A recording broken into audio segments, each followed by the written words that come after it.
Next question comes from Sue.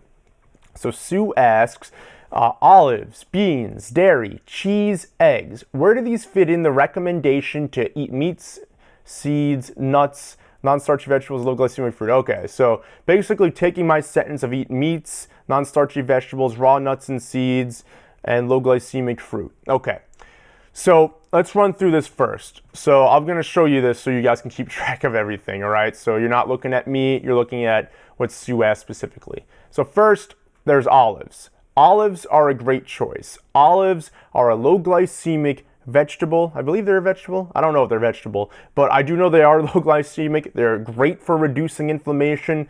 You get a big thumbs up from me. I personally can't stand them. I think they taste disgusting. But if you like them, great. They're great. They're healthy for you.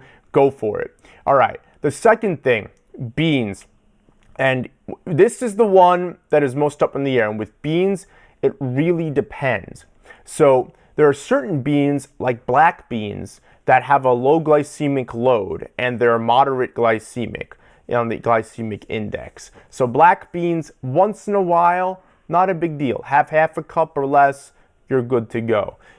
There are others, though, like pinto beans, that are high glycemic beans. So those are the two that they have at Chipotle here, here in the States. I know Chipotle is all over the world too now, which is a Mexican restaurant, or Mexican chain, I should say. So those are not the best because they're high glycemic, both in terms of their index rating as well as their load rating. They will jack up your blood sugar, and you don't want to eat those on a regular basis. Again, will they kill you? No. Are they better than, say, eating a grain-based starch like bread, pasta, or rice? Definitely. But I would try and stay away from beans. And if you're going to eat beans, just look up the glycemic index and load. If the glycemic index rating is between 0 to 49, that's good. But don't stop researching it just yet. Then, if the glycemic index rating checks out, then check the glycemic load rating. Is it anywhere from 0 to 10? If it is, it has a low glycemic load. That means it has a very nominal effect on your blood sugar levels, and you can enjoy. All right? So that's beans. Dairy and cheese. I'm going to put dairy and cheese together. All right? So we went over milk before, right? So cow milk. And I'm assuming that's what you mean by dairy.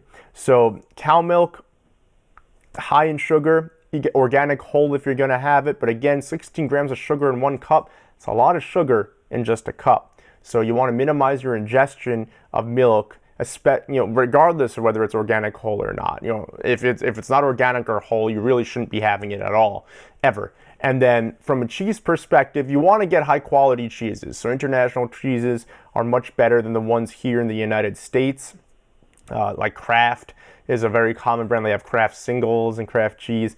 Disgusting. They have different deli meats like Boar's Head, which are slightly better. But, American cheese is a cheese product. It's not an actual cheese. So you want to stay away from cheese product. Make sure that it's an actual cheese, like mozzarella cheese, Parmesan, ricotta, things like that. If you're getting a cheese like that, make sure it's from a good, reputable brand. Just got to do some research, look up reviews, see if there are any positive, negative articles about them, see what the arguments are. But if you don't have a dairy allergy, then cheese is okay. Cheese is a high-fat, high-protein food. I give you a thumbs up if it's of high quality. I personally can't have cheese because I have a dairy allergy, but that's just me. If you don't have a dairy allergy and you have a high-quality cheese that you like to eat, by all means, continue eating it, Sue. And then lastly, eggs.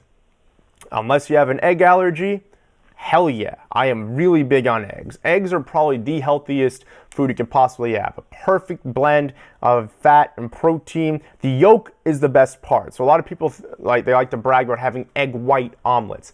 Egg white omelets are pretty devoid of nutrition. Yes, it's high in protein, but most of the vitamins, minerals, and healthy cholesterol and all that good stuff, that's in the yolk. So if you're going to eat an egg, eat the whole damn thing. If you're going to scramble it, great. Scramble the yolk in with the whites. If you're going to hard boil eggs, then hard boil it, eat the whole thing. Don't eat around the yolk. All right?